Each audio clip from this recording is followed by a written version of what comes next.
Hosted by Mike, the Big Cheese.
Welcome back to the Heavy Metal Mayhem Radio Show. It is Sunday, May 3rd. We're almost at the halfway point of the year. I cannot believe how quickly 2026 is going by.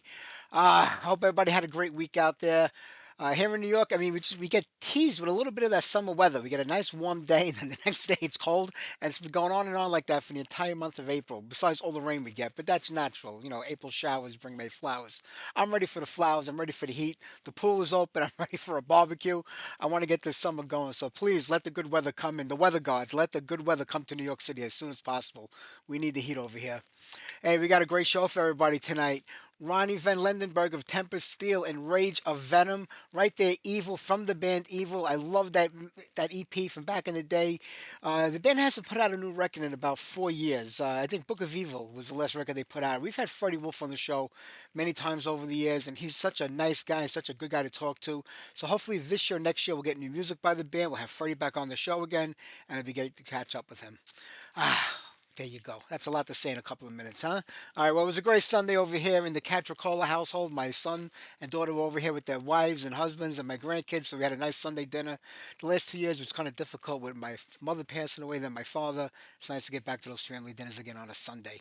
But right now, it's all about the music. Vescara, Blackout in Paradise. This is Mike's band. This is a solo band that he does outside of Obsession.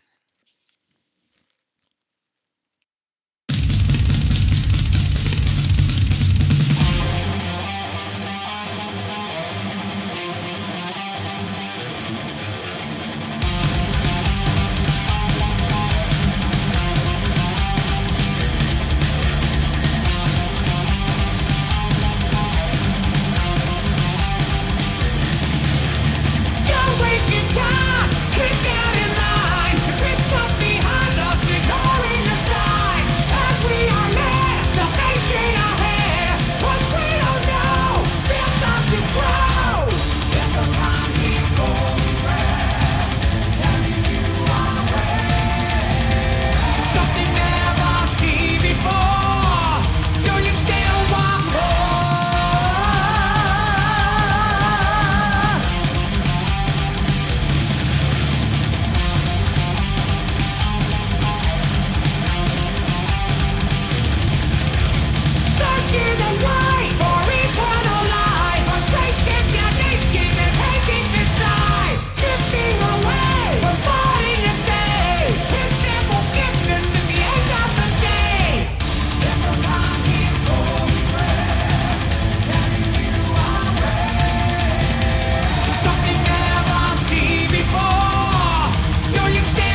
Driter i radarn och politik.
All right, we kicked off that set with Viscera and Blackout in Paradise. Right after that, Stingy and Shore with Fist of Steel and TNT with Harley Davidson.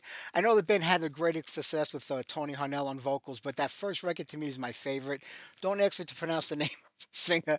I can't even come close to getting it right, but I really enjoyed the first record, and that's off of it, Harley Davidson. All right, hey, I want to thank Alex. In between all the tours he's doing, promoting his book, Tear It Down, he was able to talk to Manos from Sonic Age Records and get you guys to listen to the show and everybody else who hears the show a 10% discount on all your purchases from Sonic Age Record. So please just go to the site, buy whatever you want, put in Metal Mayhem Radio 10 and get 10% off your order. So thank you very much, Alex. I appreciate that. Thank you, Manos. They are one of the best labels out there, putting out constant great stuff. So go over there and support the albums that they put out for you. All right, let me see what we're going to do right now. I guess the big metal news this week was Robert Lowe got the boot from Solitude Eternus. I heard a lot of people saying that he sounded terrible at the Up the Hammers Festival, but I didn't really see any videos of it, so I wouldn't know. I know he was playing with Tyrant for a while, and then they had to cancel the festival because I remember Greg saying something from Greg from Tyrant saying that he couldn't get a passport to leave the country. So, in my opinion, like, why would you get a singer that can't get a passport and leave the country when you're in a band whose most of the shows you're going to get are on the festival circuit over in Europe? So, I mean, why would you hire somebody who couldn't leave the country unless they didn't know or even think about it at the time? But he's out of Solitude Eternus right now, and who's filling in? Jason McMaster, the master fill-in. Jason's filled in for every single band lead that singer's been down and out for whatever reason. And then on top of that, Todd Michael Hall left Riot. So that's another big thing. Or Riot 5, I should say. I shouldn't say Riot. But for some reason, they abandoned the 5 and are just going by Riot now, it seems all the time. Like Mike Tramp's White Line, who just played at the M3 Festival, is getting billed at all these new festivals as White Line. It's not really White Line. It's Mike Tramp's White Line. But they think they're going to get more people to come if they see White Line because they think Vito Bratta might be a part of it, which is not the case, and it's not going to happen. Vito lives about 15 blocks from me, and I don't even see the guy. So there you go. That's not going to happen. But those are the big news. And I love that Donnie Van Stram and Mike Flynn's, the bass player and guitar player for Riot, put out a release saying that he had to leave for family problems. I don't think he has family problems. He's got a really big business that he runs, a family business that he runs, a whole bunch of kids, and just bouncing all over Europe for a couple of dates here and there. It gets to be a lot, and he's got to put what puts the bread on his table first. That's not Riot. But they put down, with 40 years in Riot, and I'm like, 40 years? I go, Donnie was in the band for about 3 years in the 80s, and then came back around 2011. So, and then Mike Flint was in the band from 89 on. He's closing in, but there was a lot of times where the band wasn't together doing anything. So that's kind of a stretch saying both guys have been in the band for almost 40 years. That's just my opinion. But all right, let's get back to the music now. John sent me this really great review of the new Jeff Tate record. He's doing Operation Mindcrime 3. I was giving it about 2 weeks ago. I have not had a chance to sit down and listen to the album at all. I've been just too busy. I'm going to do it this week and get to it. But maybe we should get John to call in a record a review of the new records that come out each week, and we'll put one on every week. I'll talk to John about that later on. But let me get on the song Power for You. This is the first single off the new Jeff Tate Operation Mindcrime 3 record. Let me know what you think about it.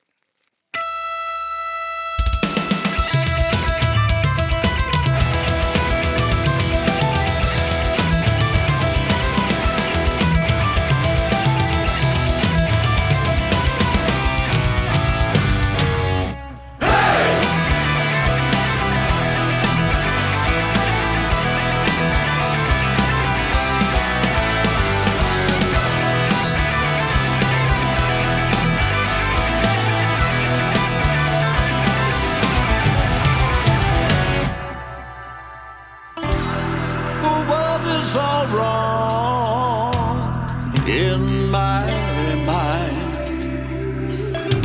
Ooh, there doesn't seem to be any light in there. Remember when you called this place a home? We left it up to them and it's all gone. But baby, now that you can't find your home, you'll trust that I will not leave you alone.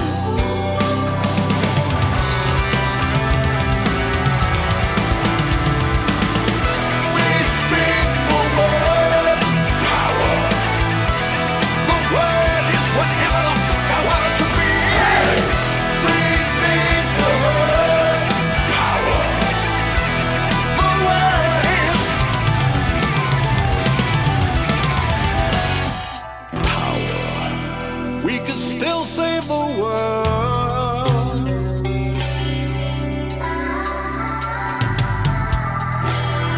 We can make them regret everything they've done. Let's find our sanity. Let's scream it from the rooftops. The answer is it's me.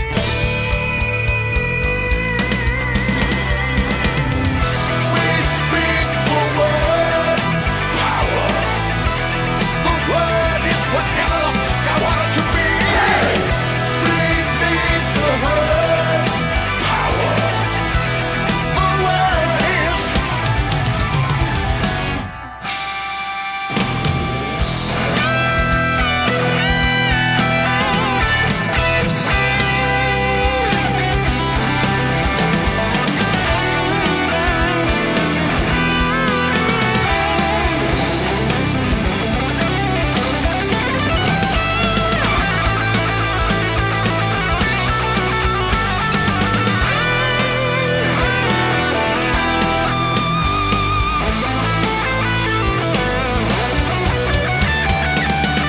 We speak the word power. The word is whatever the fuck I want it to be. We need the word power. The word is.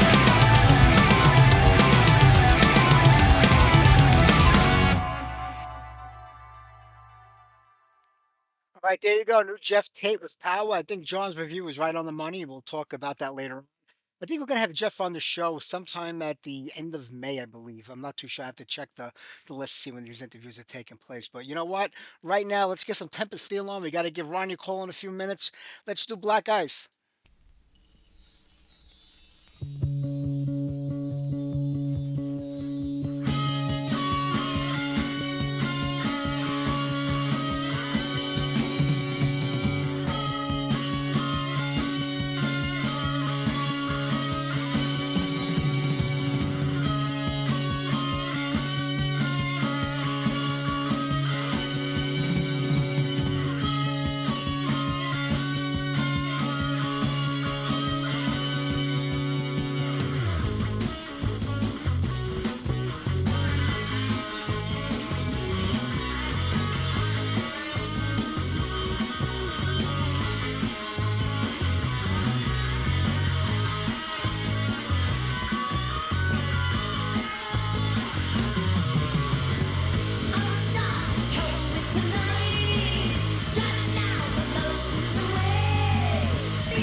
right, there you go. Tempest still with Black Guy. So let's give Ronnie a call right now. Hopefully, we can shake off the ghost of Underground Past.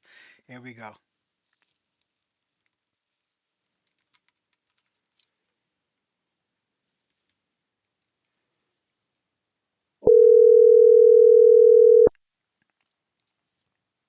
Mike, is that you? This is me, Ronnie. How are you? You're live on there, buddy. How you doing today? Well, I'm excited. I was listening. I'm following Jeff Tate and everything, so I was really excited to hear the new his song and stuff. But Jiminy Cricket, and then you played one of my favorite songs, Black Ice, which was incredible recording and had a blast writing it. That is a great song. The whole album just kills, but that's one of the best ones on there. It's just got some, I don't know, it's just the Are you vibe there? of it. Yeah. Can, Ronnie, can you hear me? Yeah, thank you. Yeah, I sure can. Okay, great. I was saying Black Ice. Are You're you right. there? That song. Yeah, can you hear me?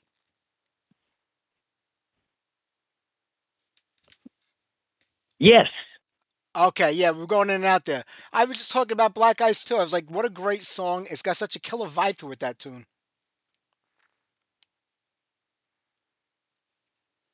We were driving to go practice one night in Colorado, and you never know about the weather in Colorado. And the storm came in, and, we're going.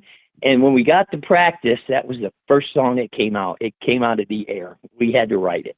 It was such a ride. If you listen to the words, Black Ice on the road, it was great. We even had people tell me, I don't know if you heard the siren in the middle, but I had people tell me that they pulled over to the side of the road going, "Where's the cops?"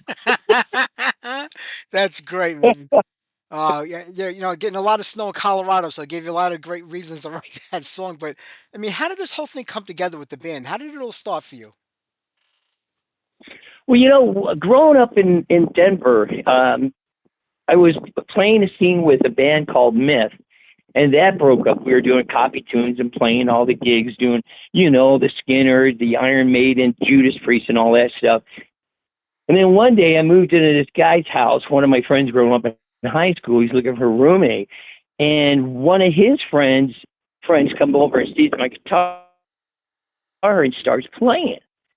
And I'm sitting there jamming with this guy. I couldn't believe how he made my guitars sound. I was like, and this is Kenny Gage, the lead guitar player, producer, writer, singer on the album too. And next thing you know, he's going, "Ronnie, I want you to sing with my band." Boom. So the bass player I lived with, Mark Klein, Kenny Gage, his friend, and Ronnie. Then we were looking around for a drummer. Scotty Dietrich was one of the drummers we were going to use. And he was kind of like 16 at the time. So we really hesitated. But when he jammed with us, we just knew he was it.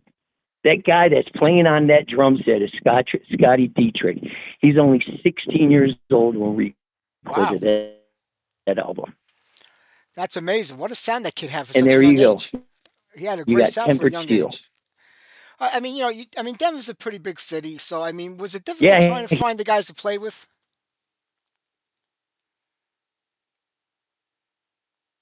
way.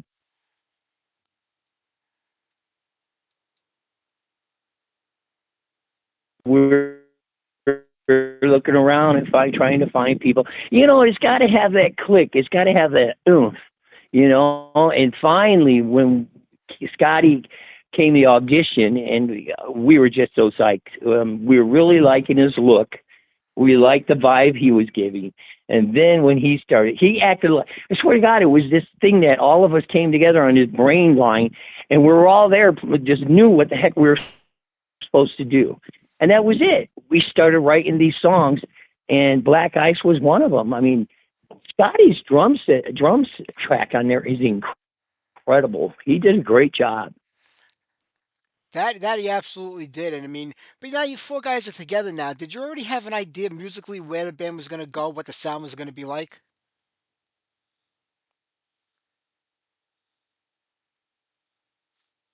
We knew what the song was going to be like.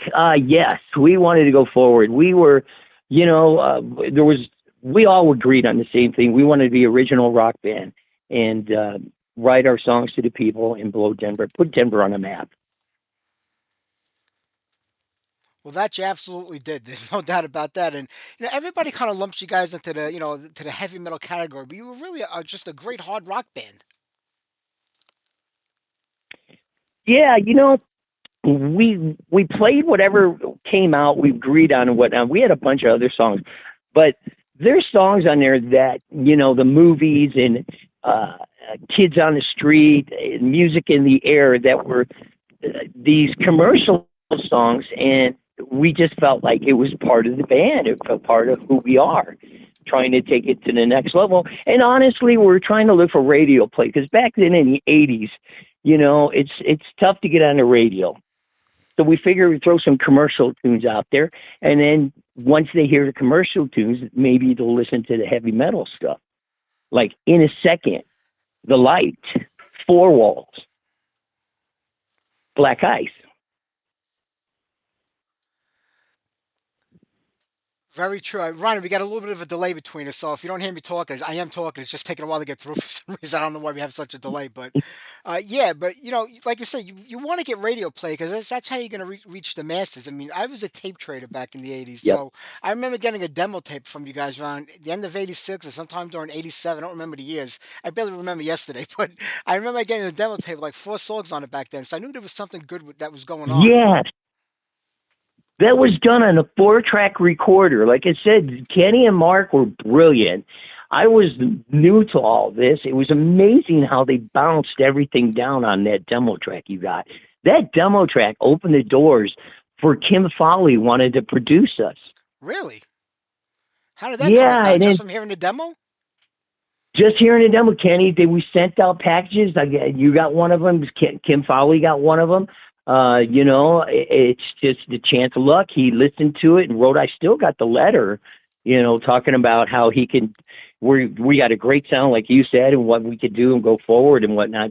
Just that, back then, being a starving musicians in a rock band, it was hard to come up with the money back then. So we self-produced it ourselves, and but just like we did that demo tape, we self-produced that demo tape ourselves on a 4-track. That's how most bands did it back then. They all had that little 4-track machine, and you had to make the most out of those 4 tracks.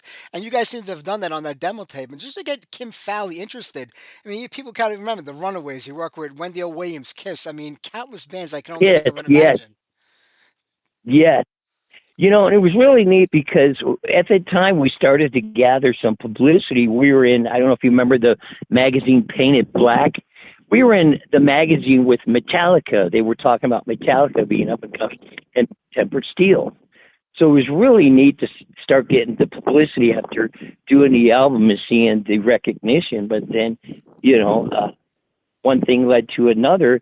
And the band, they broke up.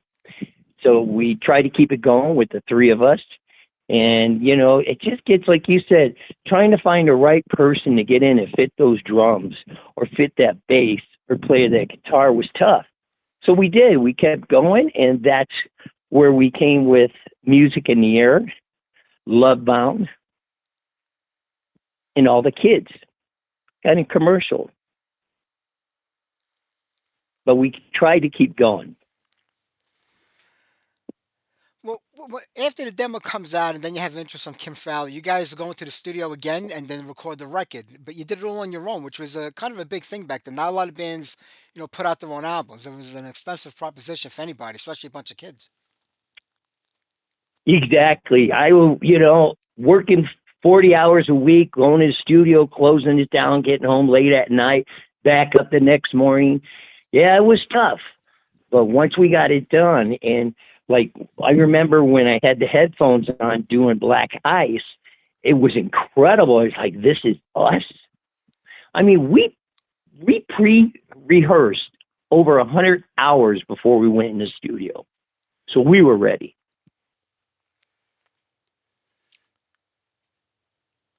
When you talk to a lot of bands that are recording their own albums or putting music together, they get so tired of hearing the songs that when it finally does come out, they don't really think much about it. But you guys are like in awe of your own music when you get to hear it back after you recorded it. That goes to tell you that there's something there musically that you're doing that's really going to catch on with the people. Yes, gotta agree. We we loved playing the music over. They would say there was nights we were playing Black Ice in a second and stuff over two, three times because somebody was late and they wanted to hear it. No problem, let's do it. And each time we rocked them out. We blew them away. That's great, man. With the record out now, or going into before you actually put the record out, did you try shopping around the labels? Because around this time, 87, 88, any band that could have anything that had any commercial appeal to it was getting signed by major labels or even like the minor labels, which were getting bigger at the time. Did you try to shop the record around after it came out or before? Well, we had the management company. We had a lawyer in Chicago and stuff, and things fell apart. Like I said, we lost band. Just as we started to get out there, they even took it overseas. We were offered a tour, but there's four of us, and to get everybody on the same page was a hard time once the album came out. They didn't realize we have to tour, and people were going to have to leave their wives or leave school, parents, Yeah, So it was a tough one. It was like once the album came out, we were trying to play, and like I said, we tried to replace him and keep going. So they sent Will Riscotti out from Chicago, who worked with Styx and stuff, and we went in the studio again at Avalanche Studio, and that one was produced by Will Riscotti, Kenny Gage, and stuff, and that was a great experience. And once again, we tried to shop it again, but things fell apart. We couldn't keep the band together. Was it's tough being in a band, sure. practicing, going to work, trying to make a living, try to raise kids, try to go to school, try to work a 40-hour job, and then go close a bar at 12:30 at night, get home at 1:30, because back then it was 12 o'clock at night here in Denver. 3-2 Yeah. bars we were in. you know it was an up and coming area, which was nice, and we were beginning of it. But yeah, we handed it to some people, and it didn't go far because we couldn't keep the guys together. It was a drag. All that practice, all that money and everything we put into it. It was hard. We even me and Kenny Gage, the guitar player, went to Chicago and tried to find musicians out there with the record company, the lawyers, and the production companies out there. And it fell apart out there. We got a lot of negativity.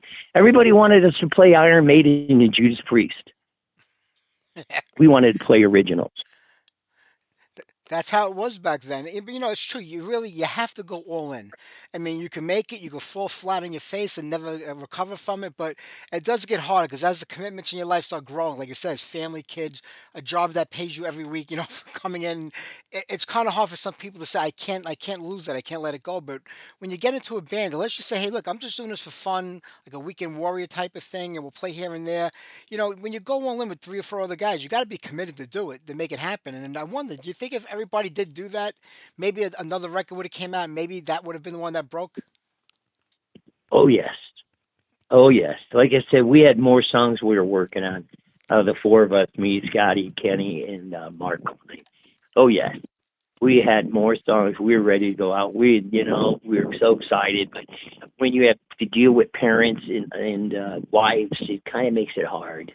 Yeah. It's not just for the band anymore. It's a lot of people. Yeah, that's true. That's a great way of saying it. It's all the extended family that has an input into what the guys do. Exactly, Oh my exactly. God.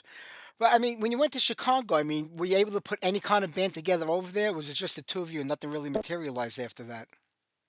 Well, yeah, we try, but the same problems we're running into. People want to be weekend rock stars. They had their jobs. They couldn't, get in there to practice, get in there to learn the songs. And then I think the biggest, toughest thing is you're talking about blues, you're talking about Chicago, you're talking about pop.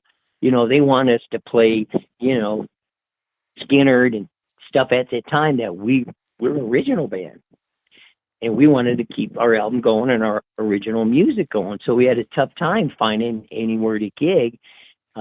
We were throwing our own parties and whatnot, and finally, after we were really disappointed with Chicago and not finding the musicians or the dedication, me and the guitar player came back to Colorado.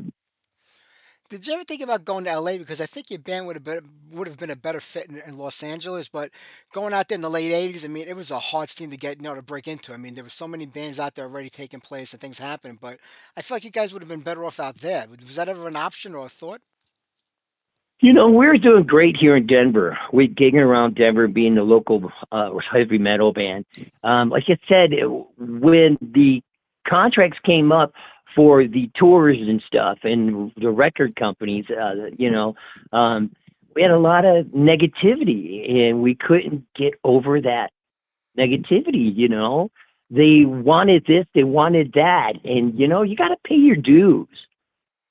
And they left us holding the bag, Yeah. so we couldn't go.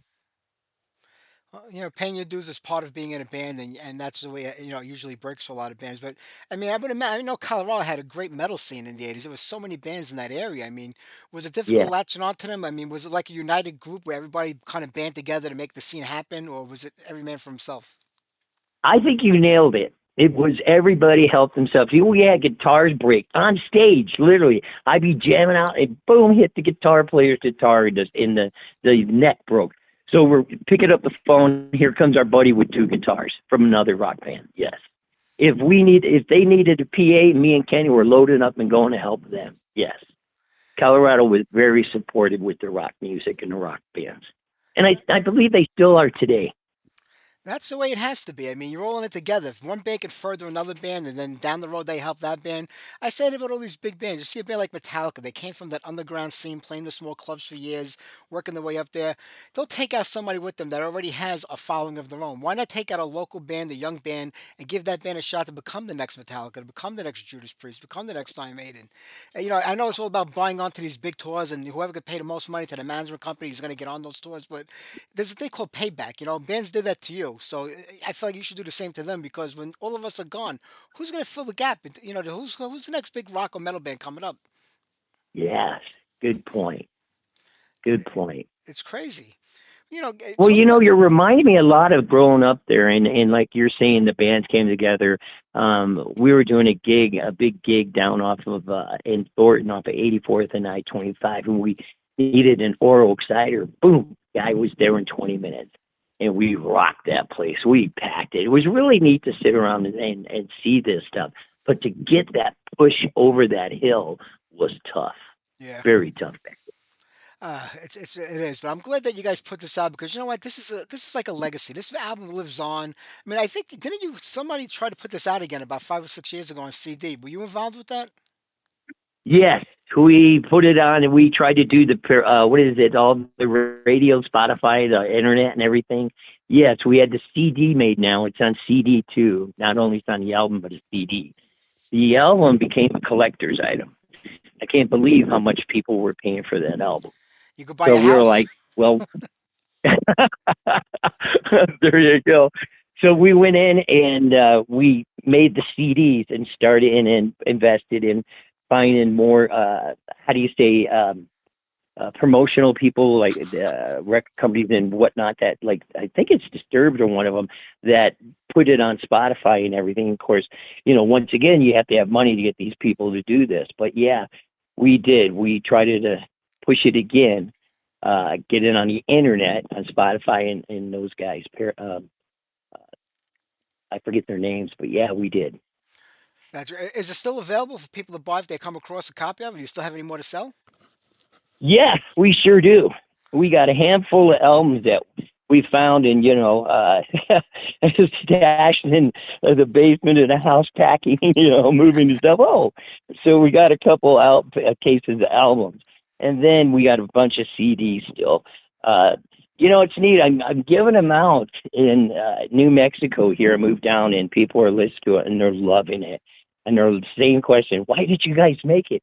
Why did you guys make it? You guys sound like you should be on the radio. I'm like, thanks. But I tried, being a singer, you got to keep going, especially when you're a rock singer. Like, it, that's what I wanted. I wanted to keep going. I wanted to, you know, play more music and play more album, record more albums, and you know, put Tempered Steel, and like I said, Denver on the map.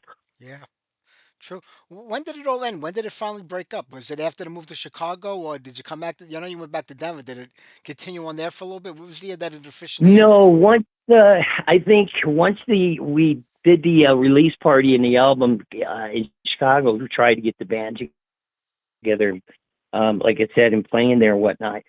Um, it was so negative and stuff. It just like we weren't surviving. We were making money in Denver.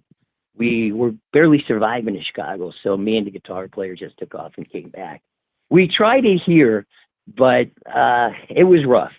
He took off and left to Arizona and then Utah, and I joined other bands and tried it again with other bands. Back in the studio, back out playing again.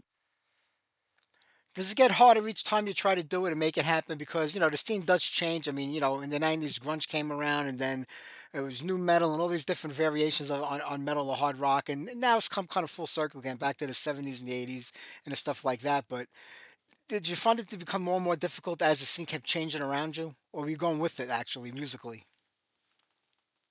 That's what I think I was doing, going with it musically, finding new bands, finding new roads, and that we were writing new music. 'Cause I think some of the new music that I wrote after Tempered Steel with LRT, like Ring the Time and Sweet Renee and stuff, took me to a different level. It was neat because the guys that I was jamming with in a lot of these bands, they took a couple Tempered Steel songs, Legend. Everybody loved Legend. Yeah. So we got a couple of new versions, 90 versions, and then there's a new 2025 version of Legend that we recorded last year and did. Oh, that's fantastic. I mean, all these decades have passed since, the album came out, but have you ever thought about trying to put it back together again? Oh boy, at 64 years old, Yeah, so what? We're kids at this ah, age. Are you kidding me? I used to think 40-year-old people were old when I was 19 years old. Now that I'm getting up there, I'm like, oh my God, I can't believe it. But we'll change as we get older. well, I would love to. I would love to find the right people and go and do a tribute to Tempered Steel's music and go. It is really being 64 because, yeah, I play the music. I drive my neighbors crazy. I think I'm blessed because my neighbors are like, "Oh no, dude, I hear you. That's awesome. That's you." That's So great. it's still there, and if it happens, great. I would love to. I would love to go around. It was so funny because we were talking about some of the songs like Black Ice and stuff, and I was listening. I was turned on the PA a little while ago in my studio, and I was listening to the winds and the lights in a second, and I'm singing along, going, "Wow, I can't believe I can still do this." I'm sure you can. Listen, I would try to put something together, and you don't have to make it a full time job, but maybe do the festivals. The festival circuit's a big thing for a lot of bands. They get flown out to different countries. They play a set. They go home a day or two later. That's a great way of going about it if you can. You know that you say that going out of country. There's a couple of things that I loved about finding out about Temper Steel's Precious Metal, the album. It's been released overseas. It's been translated in Russia. It's been translated Germany, and I believe Japan. Wow, that's got to make you feel Yeah, and good. it did. I was like, so then I'm listening to it, and I love it because they're trying to write the words out. They're not the words, but they're close. Yeah, it's like that It's Google like, okay. translation. But you know what it is Yeah. before the internet. If you just moved to change your phone number, nobody could ever find you again in this world because we didn't know how to look anybody up or find things. But were you surprised, like when you got onto the internet, especially when social media started happening, with like MySpace and Tumblr and Facebook and Instagram, that people are still talking about your band all these decades later? Yes. Oh, yes. That's what's great about. You're right. The internet has opened another door. I got more fans on my Facebook page with the Temper Steel and Ronnie Van Lindenberg. Yes, That's it's cool. it's opening. Like for instance, you. I've been sitting on that demo and record now since the late '80s. So I was like, I gotta go find some. I gotta go find Ronnie from that band. And there you were. I was like, this is the way to do it. On the internet. Thank Yeah, you, internet. yeah. That's the way. It's a Yeah, great tool. yes, it's made a big difference. That's one of the things you were talking about earlier about how we tried to revamp it. It's about 4 years ago, and we paid oh my gosh, I want to say distributor, promotional company to spread our music out there, put our music on the internet like Spotify and Pandora and stuff like that. That's the other name. There was a few of them. So yeah, it was really nice that we got the chance to use the internet to spread Temper Steel's music. Yeah, it's a great way to go about it. I know early you were talking about that there were a couple of songs that were recorded that you were working on that never, came out or sort of light of day. Are there finished versions of them that you could remaster and put out there maybe as a bonus or something that people could buy, or is it not even recorded to that point yet? You know, Jiminy Cricket, you got me on that one. No, it hasn't been recorded. It might have been, but all the moves, all the hoopla, I believe that there's. And remember, Mike, back then we were doing a lot of stuff on cassettes. We didn't get in the studio, but we recorded on a Yeah. cassette. That's where it probably is because we were, that's what we did. We set the cassette up, played it back. Okay, change this, do that. To finalize the song, to master the song.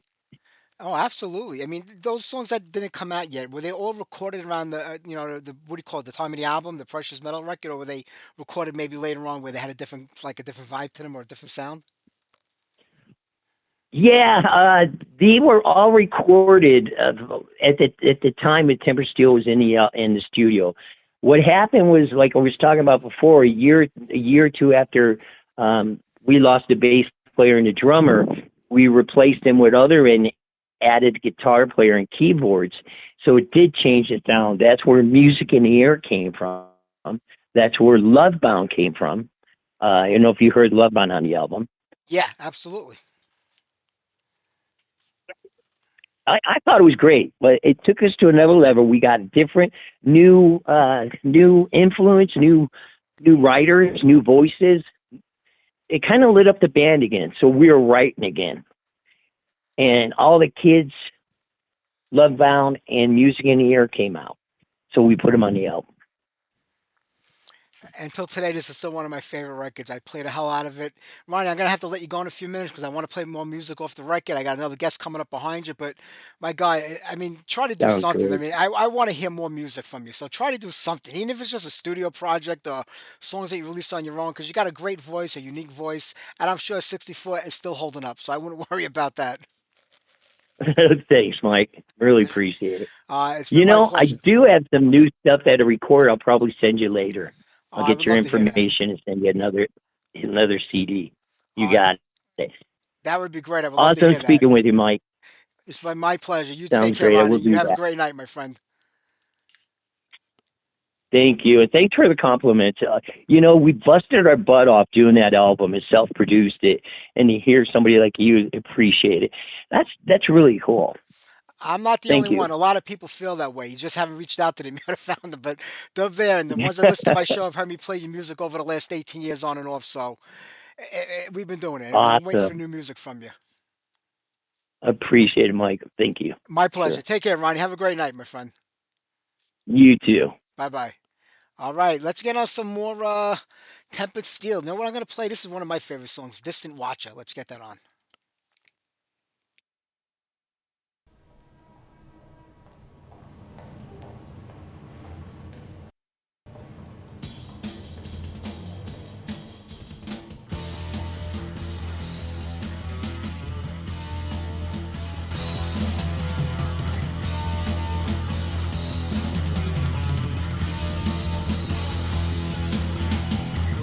Top it in lean, she has lips to be mean.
What a great tune. Tempered Steel, Distant Watcher. Christian wanted to hear Jinx, Nothing Can Be the Same. I had to upload all the demo tracks at one time from that demo tape, and they're all giving me errors. I'll try one more time, Christian. Whatever plays off that demo, I guess is what you're going to have to take this week because I don't have time to really figure out what the problem is right now. But let me see what I can do for you. Hang on a second.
Naturally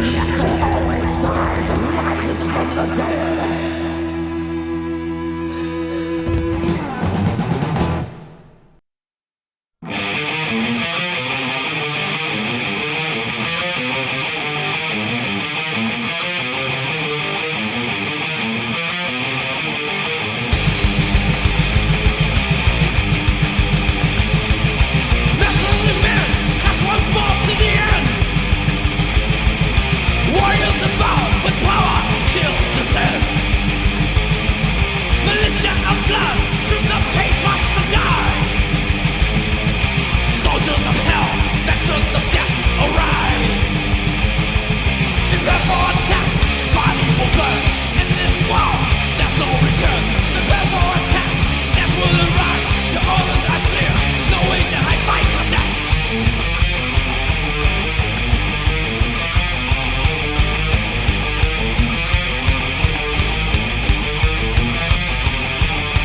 Senseless death of all mankind overtakes. Armored assassins destroy at will your escape. Children of sorrow are trampled onto the grave. There is no future, no fucking world to be saved. Prepare for attack, your body will burn. In this war, there's no return. Prepare for attack, death will arrive. Your orders are clear, nowhere to hide, fight to death.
Guns of steel, unleash the destruction of man.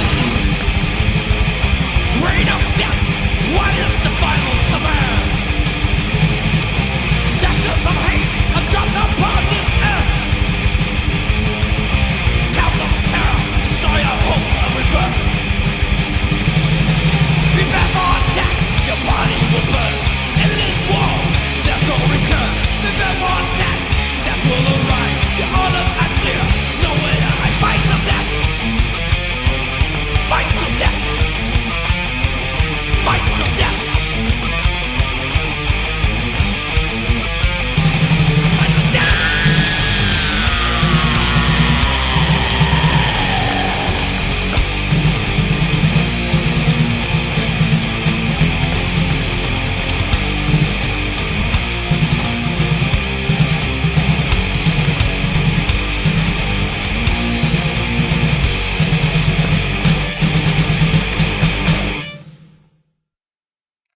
Boy, remember when Slayer used to be really good? I remember going to Zigzag Records and seeing the Slayer album cover up on the wall. Used to display the new records on the wall and had the Queensryche up on the wall. And the Queensryche was a little cheaper because it was an EP, the first EP from Queensryche. And I'm looking at the both of them. I'm like, I gotta go with the Slayer one because the album cover was so much better, and it was, and the album was great, but so was the Queensryche EP. But that's how you bought your stuff back then. If you didn't know who the bands were or what they were about, you looked at the album cover. If the album cover looked good, you bought the record. Queensryche just had the logo on there. Slayer had the guy with the sword and the pentagram, so I'm like, we'll go with that one. All right, well, we got to talk to Venom right now. We're going to talk to Rage from Venom. I do believe we're going to be talking to Chrono sometime in the next couple of weeks. He's doing a press day, but right now we're talking to Rage. The new record is unbelievable. What a throwback to the old days. It has a little bit of the newer Venom style to it too, but a lot of the old Venom style, so I really dig it. So let's get on Lay Down Your Soul off the new record. We'll play something newer after that we haven't played already, and we'll talk to Rage in between.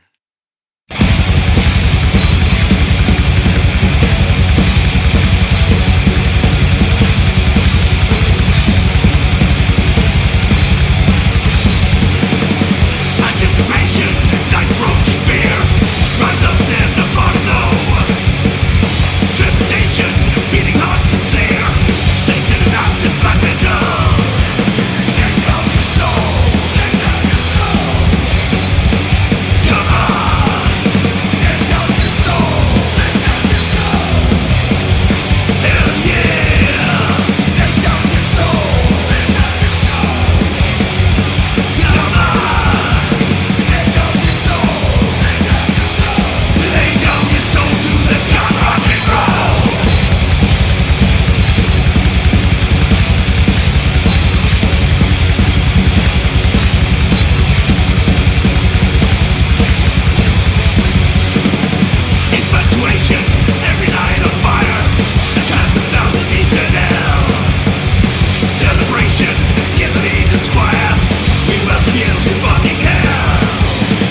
are you? You there?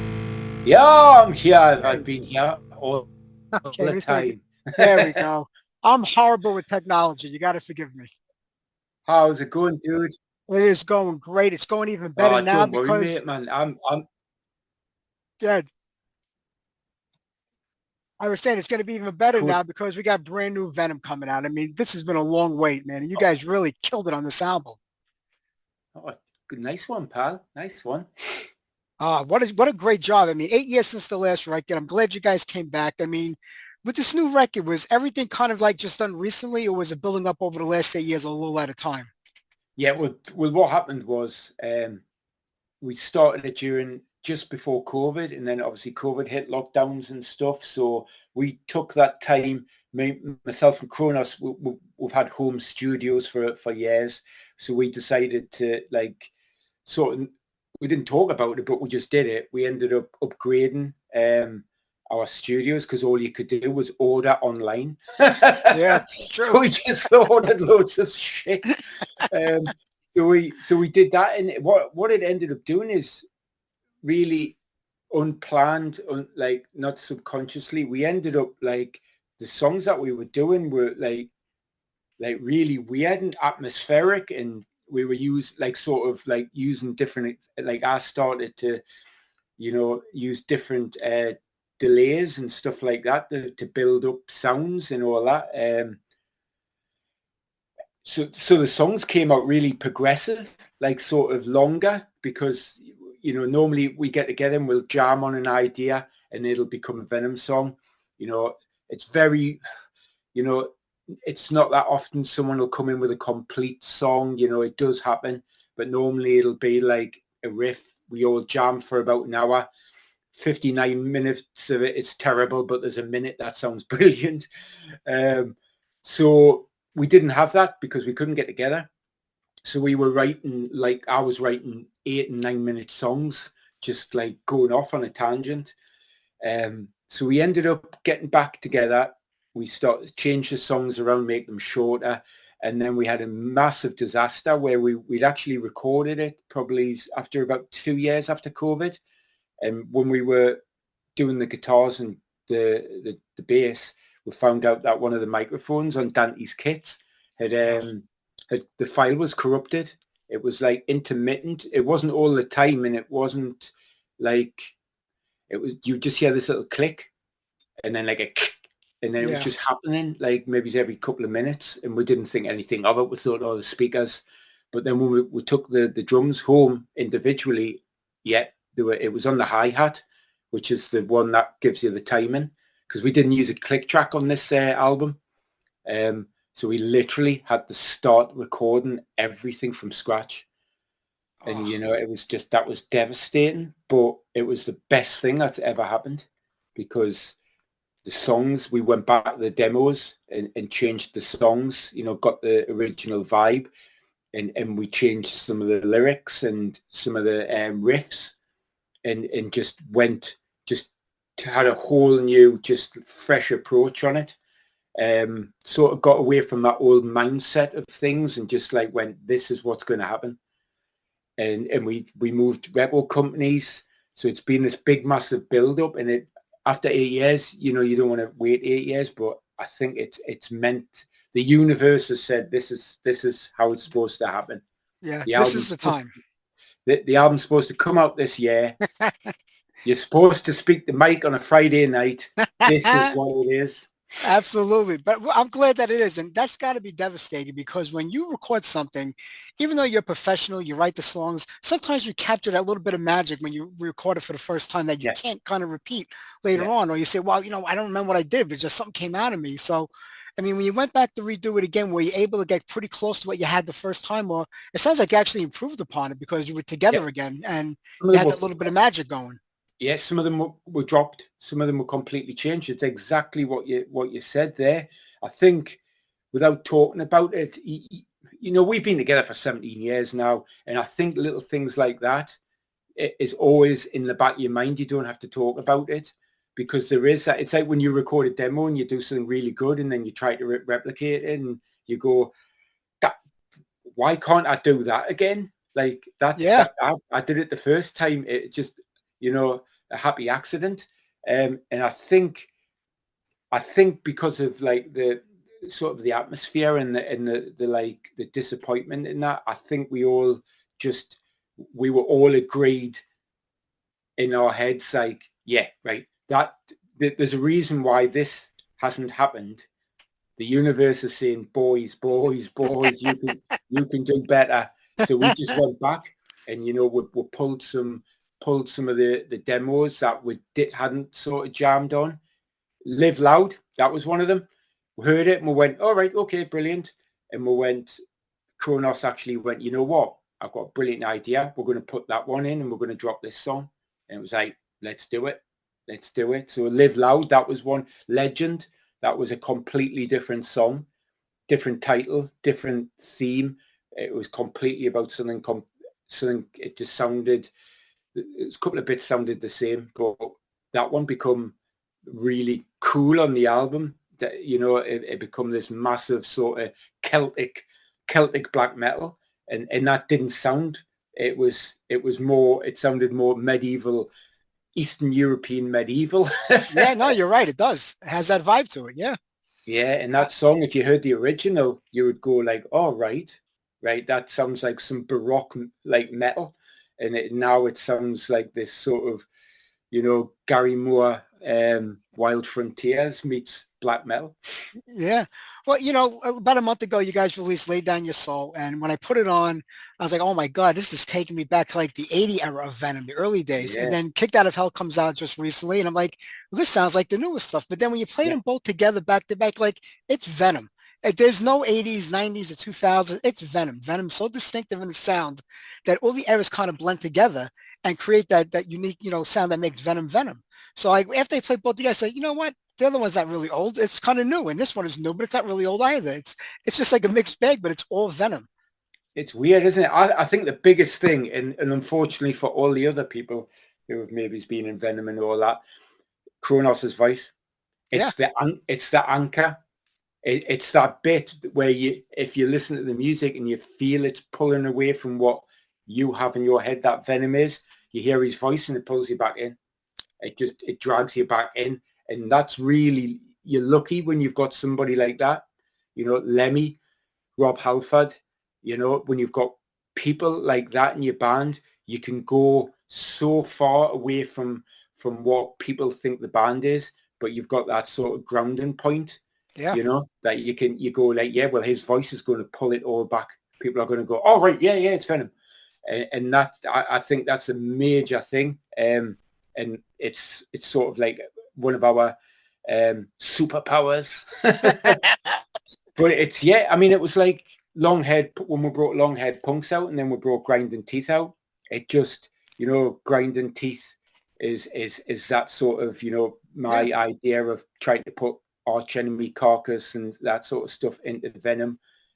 But then Longhead Punks, which is the classic Kronos punky metal sort of stuff. And it's the same with these. You can sort of see two bits of songwriting from two different people that it just gels. It's very exciting. Yeah, it's very cohesive. It all flows together. And like you said, because there are singers whose voices are so distinctive to the band, and Kronos is actually, one of those type of singers that you know exactly who it is. But Venom had a very distinctive sound from the beginning. I mean, and you come into the band now like 20 years. I mean, it's almost 20 years, I think, that you've been playing with Venom, and they're together about 45, 46 years old together. So you've been with the band for half of its time, in existence. And, you managed to keep true to the old stuff, like in the way that sound is, and yet you've brought in your own sound to it also, but yet it's Venom. So was that difficult trying to come up with the way of playing that says, hey, this is who I am. But I also pay homage to what came before me because, the fans go back some of them 30, 40, 50 years. Yeah. I mean, I think for me, the big thing is because we're all around about the same age.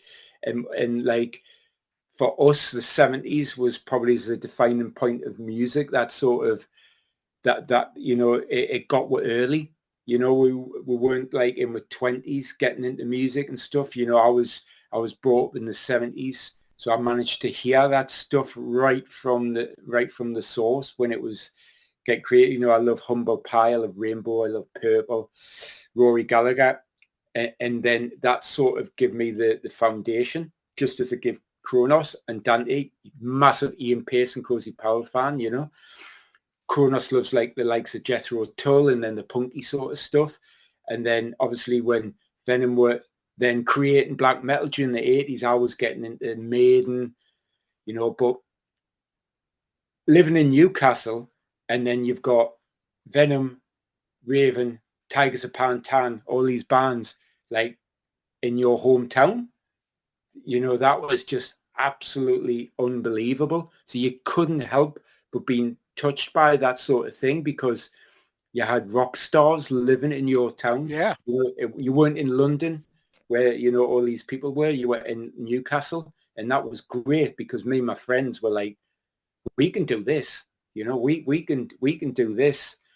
So it's sort of a metal education. Yeah, yeah. and now I'm in the band, and I'm trying to educate the new people who come in. That's great. Do you remember the first band you started that you thought you were going to take over the world when you guys got together? Were you teenagers, or did it come a little later? Yeah, no. I mean, there was some, like a group of us at school, and we were probably the outcasts. We were really bad haircuts, mullets and all that. And there was 4 of us. And there was like a group of us. There was more people, but we were the ones who were like interested in playing. And I wanted to play guitar. Another lad wanted to play guitar. His brother wanted to play drums. So this was like perfect, because we're, you know, it wasn't like 4 guitar players. Yeah. And we had a guy who wanted to sing, and so we persuaded him. Well, we forced him to play bass. And that started off, and other people wrote songs, and it was terrible. And so from it, you know, it was very horrendous, sort of like really badly watered down AC/DC. And it was like, I think that's what sort of spurred us on, where I sort of like went, no, this is not going to work. This is how it's going to be. This is the songs we're going to play. We're going to be heavy. Yeah. And we're going to like be different. And that was great. And then I carried some of them songs on, and it was MySpace. Remember MySpace? Yes, I do. A long time ago. Yeah, where everyone put the music in. It was cool. Yeah. And so I was playing around the town and had that band, and then I started a different one. And it was songs on there that Kronos heard. And I just went in to help out. And you could hear that I could play in that sort of style, you know. It was like more thrashy, but there was that sort of like Runaway Train. Yeah. Because that's what you've got to have if you're in Venom. You've got to have that sort of Runaway Train sort of mentality, where you just play the riff and you don't know where it's going to go, and you're going to probably run some people over. That's a great way of doing it. I mean, you know, I can't, what is it, 16, 17 full-length records already. I mean, you would think you would run out of, like, you know, things to talk about with Satan or the devil, but in this world we live in today, there's a lot of evil out there to keep the band flowing. Too much. Yeah, too much is right.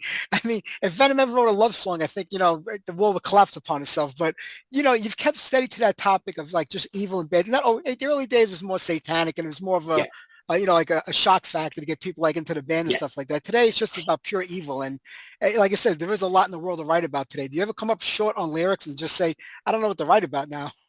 No, I mean, Kronos, I mean, he's like, he'll do 2 or 3, maybe 4 or 5 different sets of lyrics for the songs. He's always got stuff there. And the good thing about this album is the riffs sort of inspired him. You know, when we're doing things like As Above, So Below, which sounds so different than anything. It's like 7 Gates on steroids and angel dust. That's great. So, and that spurs him on to change it. So like me and Dante actually did the chorus on that song with Kronos, and it's in Latin. So he's wanting to push like, you know what we're going to do? We're going to sing the chorus all together, and we're going to do it in Latin. So it's things like that.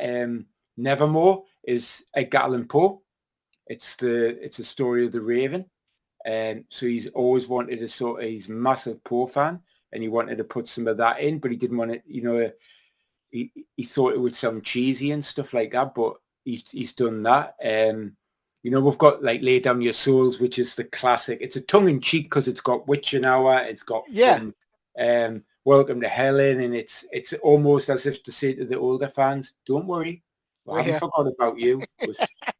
We still love you with satanic pride. And like Live Loud, that's the same. That's a sort of like going to a gig and just losing it. But Legend, like I say, Legend's about like this old story, like a mythical story about two giants who lived in Newcastle and hated each other and like used to fight with each other on the banks of the River Tyne. So he's really pushing like the stories and making, I think because the riffs and the songs are very, they're like, there's like, you know, if you visualize things when you hear them, they're very different. They've got different textures and different feelings. So you really wanted not it to be 13 songs about God is bad, Satan is good, you know. So there's loads of stuff. Death the Leveler is about the fact that it doesn't matter how rich you are, you're gonna die like everybody else. So That's right. so there's loads of different sort of like themes, and it's not just all about the three Geordie men shout at the sky about God. Yeah. But you know, I'm one of those old fans that go back to the 1980s when I got a demo tape from the band in 1980, and I followed you guys ever since then. There've been multiple lineup changes and ups and downs and breakups and get back togethers and reunions and new members. That's just part of life, what goes on with a band that's been around for almost 5 decades. It's Yeah. impossible for it not to happen, you know. But I think about it, in a way, everything's kind of come full circle because in the beginning, the band was on Noise. This record is on Noise. Even though Noise is a subset of another company, it's still Noise. So it was very nostalgic when you see like Noise Records, like, oh my God, I feel like it's 1980 again. And the band's Yeah. back with Noise Records. So that's pretty cool in a way. And I know you got a lot of record release parties coming up, I think next week. Yeah. And are you guys going to be a part of any of them, or it's just going to be individual events like in different countries? No, because we're doing a signing session on the Saturday, so a week tomorrow. We're actually going to Raven Records down in London. Brilliant independent record store who are just so passionate about vinyl. And we went down and we did some we did the little so we've been putting little interview clips on Instagram and Facebook. It's actually done in Raven Records, and we did some photos there. So we're going to go down and we're going to do a signing session down there and meet the Legions and sign some albums and drink some Born Again Virgin blood together. So unfortunately we can't hit all the, I mean, it would have been great to be flown out to all these places. I would have been like, yes, please, I will do that. So I think we may do some little videos. There's some of the venues got like video screens, so we may do a little video. But yeah, like you say, the Noise, I mean, I love vinyl. I've still got my vinyl collection, and like getting like creator albums out on Noise and all these sort of things was like back in the day, because you looked at the record label and you looked how cool the record sleeve was, and you were like, that's I haven't heard this album, but I'm going to get it. And to be back on BMG and to be back with like BMG and Noise, who are just so forward thinking, and the promotion and just the, like, it's a machine, but it doesn't feel like a machine. It just feels like with this gang of heavy metal ruffians going around causing trouble and doing Zoom interviews with cool people. I get that. You know, there was a lot of bands took a lot of flack from their own labels back in the day because maybe they went too extreme in one direction, and the labels kind of had to defend the band and the music. And, you know, it's all for shock value. It's all for promotional. Yeah. I mean, do the labels give you that kind of trouble today, or is it just free willing where whatever you give them, they're going to go with because they know after like 46 years, Venom is going to deliver a Venom record? Well, to be honest, no, we don't get any. I mean, that was a little bit, you know, we moved from obviously our old label, who were cool and great and did some good stuff, to BMG. So obviously that delayed the album release as well. And, you know, you've got to start a new relationship with people. You know, you've been with people for a number of years, and then there's new people on, and you've got to sort of do that little dance of love together to see if you're compatible in that. But I think BMG's, you know, they've gone, right, we've got Venom. You know, they didn't hear the stuff. We let them listen to a couple of demos, but we didn't let them hear what we were doing. We're like, this is a demo. this is what you're going to hear. And it was just like rehearsal footage. And it's like, let's see what they say. If they run away scared, then this isn't for us. Yeah. And like Miles from BMG was just like, you know what I mean? I can see, I can hear, and you know, this is going to be good. And I think they were all blown away. I really think people are going to be really surprised. I mean, we've seen it with the first two singles, but I think people are like, holy shit. It really, you know, I'm not going to say it's the best album I've ever done and stuff like that, but I think it's the most unbelievable album I've ever done. It's true. It really is. And, you know, every album is a great album. Every album delivers. You know it's Venom and it delivers the music. But for some reason, this one does feel extra special. Maybe it was the long wait in between. Maybe it was the change in the scene a little bit. But it is a special record in my opinion. You know, it just delivers the goods in every song. And they flow nicely. They're all different in their own ways. And I think you guys did an amazing job putting this out. And I mean, the old school fans are going to love it. The ones that maybe had drifted away over the years because Mantis wasn't a part of it no more, Abaddon wasn't a part of it no more. They're going to come back because this album delivers that old school sound. It delivers what you guys have been doing for the last 20 years together. I mean, I think Dante has been only a year or two after you, so he's been with the band a very long time also. So it's a very cohesive unit that's been together so long that you guys actually know each other and what each other's going to do and what to expect from each other. Yeah, I mean, it's so easy now. I mean, like, it's 17 years. Most bands don't last 17 minutes. That's the truth.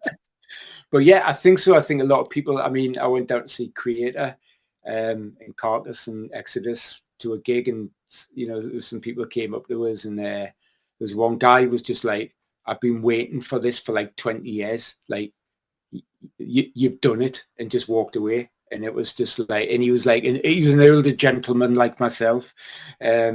And you just go, yeah, I know what he means. Like, it's just, I think it's letting go of any fears and just going, let's just write some songs. Let's just write some songs that we want to hear and see what happens. And that's been liberating, you know, not trying to fit into what, you know, sometimes you might go, oh, does that sound venomous enough? Just forget about that. Just write something from the heart and let's see. And it's just weird. It's like, I listen to the album literally every day. I'm no BS, you know, it's just, you put it on and it's like laughing, just going like, what? Yeah. But that's how you know it's good, because, you know, when you're recording this album, you're so close to the music, you're hearing it every day, day in and day out. Then you get into the studio to do the mixing. Then you're hearing it all over again. Then you so after a while, a lot of bands say, I'm just so tired of hearing these songs. I mean, you know, by the time the record comes out, they've already moved on and they're done with it. But the fact that you're still playing it out shows that, you know, it was so good that even after all you went through recording it, you're still listening to it right now.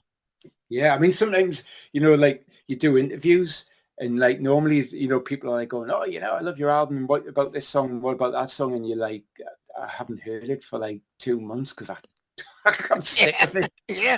And then, you're thinking, oh God, I've got to go and play it live. Can I change it? Because I think I did a wrong bit on the album and I want to change it. But this time, not. And you know what? As well, it's like I've already started writing songs for the next one. You know, I've already started to put ideas down and just loads of bits, because it's almost like some satanic biblical like flood has been launched. Yeah. And just talking to people in the interviews has just been great. I mean, this is not like trying to be critical or anything like that, but, you know, we've been doing it for like 4 weeks, and like I remember in the past they're on the phone and you go like, I'm sick of seeing the same thing over again, you know. But this time it's like we've seen the people that we're talking to, which is just absolutely amazing. But it's almost like the interviewer and myself were that excited about it. We just love talking about it. It's like, we're sitting in each other's houses going, isn't this good? That's a great thing. You know, you talked about playing it live. I mean, we're getting ready for the summer season right now. It's usually a big festival season. Is the band still interested in going out on long tours, like for a long amount of times, or is it just at the point now where you'd rather do the festivals, one-offs, or a couple of shows here and there? Yeah, I think we've been doing like the festivals for quite a number of time. I don't think you're not going to get like Iron Maiden World Slavery tours and stuff like that. Mostly because it's just not viable. I mean, Britain decided to shoot itself in the foot massively by voting to get itself out of like the European Union, Yeah. which was amazing. So now it is like you can only go over there. Was it 90 days and 180 in out of 180 days? We're now got to do, like when we come to the States, biometrics, fingerprints, eye scans. We've got to do that to get into Europe, and like Britain is part of Europe. We're a European country, and now we're like this little island that is by yourself. like a leper island. Yeah. So it's just so difficult. We've got to, when we go over now, it's expensive to fly. It's expensive for tour buses. You've got to like have equipment lists and stuff like that, which is just getting harder and harder. And unfortunately, promoters don't want to pay bands as much as they used to and want to take a cut of the t-shirt money and stuff like that. So that just impacts. But we're going to start doing the festivals in June. We've already got some sorted, and then normally we'll come over to South America and stuff, but I don't think we're going to do it this year after certain things are happening in the world. Yeah, it's a lot going on. There's a lot going on. I mean, we had offers from some good festivals in the States, but even that, like, it is so expensive, and it doesn't work. It doesn't work the other way around. When the US bands come over, it's not as expensive, but for us, it's literally going down to the embassy and paying a lot of money, and then doing an interview why we think we're worthy to come over. Yeah, it's crazy. To the States and play and stuff. So it's almost like a half a day event, and it's just really expensive. I mean, you're looking £2,000-3,000 per person, and then you've got your crew on top of it. So, I mean, we've been talking to the record company and seeing about getting longer term visas and stuff like that. So it's not impossible.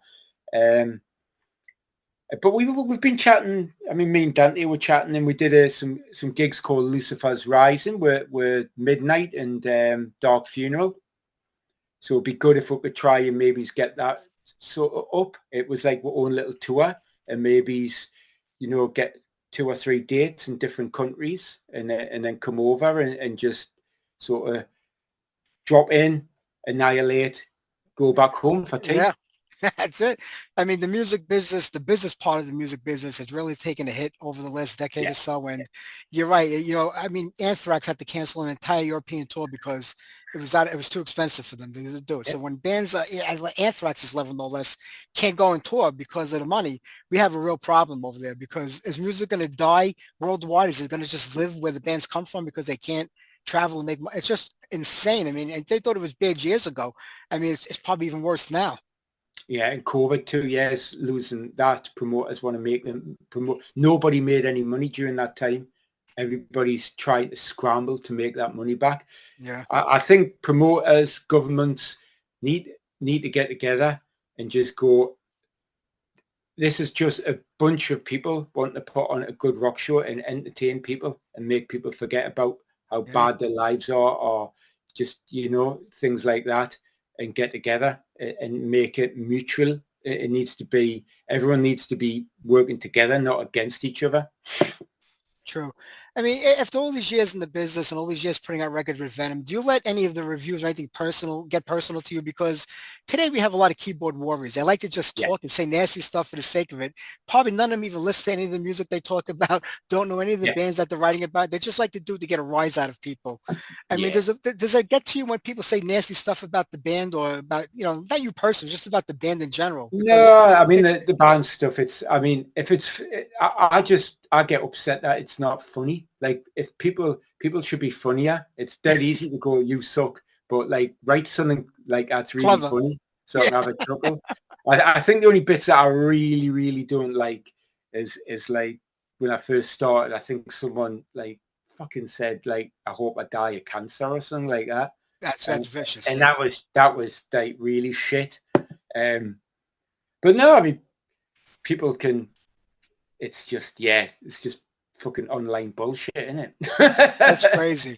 I mean, I know you're aware that there's the other Venom Inc. out there with Tony Dolan doing Yeah. it. Now Mantis Yeah. and Abaddon are doing their version. Abaddon's got another version of the band. But there's only one Venom, and that's the Venom that, is you guys. The old tape, does it bother you? Does it get the Cronus? I mean, I can't believe you didn't put a stop to it in one way or another, because it kind of waters down the whole thing for everybody when you think about it on top of Yeah, that. but it's been happening for years, hasn't it? There was Yes. 2 Saxons, there was 2 Queensryche, there's sort of 2 priests Yeah. now. It's just, yeah, I think it's because there's no new bands coming out, because what should happen is we should all be in retirement. Do you know what I mean? Remembering the good times and all these Yeah. new bands taking over and doing arenas and all this stuff, but there's not. So they have to wheel us old bastards out. and everybody, people are scrambling for money. People who weren't interested in the band 20 years ago suddenly discover that, oh my God, I can't pay the rent. Yeah. What have I got? But we never let it enter our orbit. If you let things like that enter, it'll just destroy everything. You'll become distracted, and that's not what, like, writing songs and being an artist is about. I mean, I get more perturbed about Taylor Swift than I do about any of that. I agree with you on that. No, but it's true. Like you said, you have KK down doing KK's Priest. Yeah. I mean, he was one of the main songwriters of Judas Priest for, for 40 years. So whatever he writes is going to have that Priest sound to it. That's how he writes. And I guess it's easier. KK is at a level, if he did anything with his name, people, any metalhead know who he is. Any real metalhead should know who he is. And other bands, like with Tony Dolan doing it, like, it's easier to capitalize on a known name than to come up with something under a different name. The music is still great, but just do it under a different name. But they need that little jump, I guess, that little step up to say, hey, we know that name. We're familiar with that name. And that's what most of the bands do. LA Guns, 4 LA Guns at one time. Yeah, exactly. Yeah, 3 Rats, but I think it's just because everybody's just fighting in this. Royalties aren't what the same because vinyl sales aren't as huge as they used to be, and everybody's just swimming in this mass social media pond, just trying to get noticed, isn't it?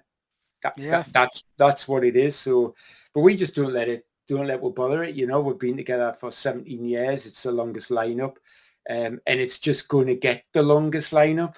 It can't become. It'll never change and become the shortest lineup. It's just every year it's going to get bigger and bigger, and that's just the way it is. And I'm glad about that. But you know what? In the end, there's only one Venom, and you guys are putting out a record into oblivion May 1st. All right, you're going to cut us off in a few minutes on this thing because I only give you like 40 minutes to talk and everything. But, man, it was a pleasure talking with you today. You guys did a killer job on this record. And I know it's expensive. I know it's pricey, but try to get back to America because this is where we need to see you guys again. Yeah, I mean, like I say, we've had options, and then the visas and all like that. I mean, you're looking at, we're a 3-piece band, and you're looking at nearly £10,000. A lot of money. Just for the band members to get into the country and stuff. And, we've had some great gigs at, up in Baltimore, at the Maryland Death Fest. We've played the Fun Festival in Texas and stuff like that. And we've always had and there's some great festivals, Hell's Heroes and the Milwaukee Metal Fest's come back and stuff like that. So it's like it's there for the taking. But it'll not be. It's been a while, but if people just hold tight, we'll get over there. Absolutely. Well, Rage, the best of luck with this new record, man. Cool. You guys absolutely blew it out of the park. And don't wait 8 years for the next one because I don't know if I have 8 years of life left in me. So I want to get a new record before I go.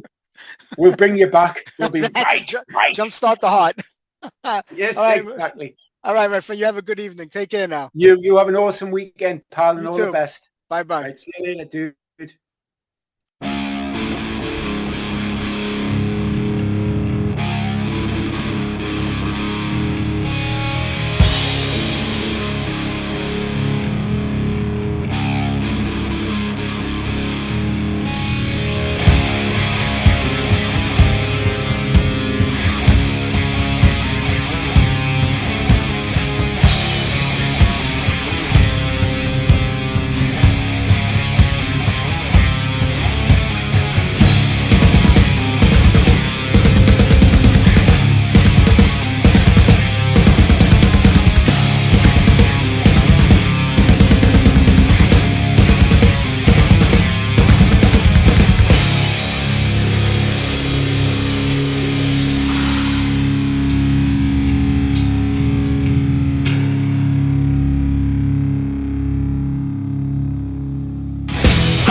All right, brand new Venom, as above, so below. I love this new Venom record. It's absolutely killer. I want to thank Rage for the interview. I want to thank Ronnie for the interview tonight. We're going to close it out with one more tune. And don't forget, next Sunday night at this time, John Ricci of Power Rage and Exciter will be our guest. We'll be talking to John next week about everything that happened in Exciter. Even though I was told to kind of focus on the new album and the new band, we're going to still get into a lot of Exciter talk next week. So don't forget to tune in. How about we close it out here with one of my all-time favorite records, Metal Church, his first album, the song Metal Church. I mean, no album could be more perfect, in my opinion, than this record. I mean, all five guys playing, it's just incredible. From bass, the guitars, the drums, the vocals, they killed it on this album, and I absolutely love it. It's in my top five, if not my top three. So let's do Metal Church by Metal Church. I'll see you guys next week. Take care. Have a great week, everybody.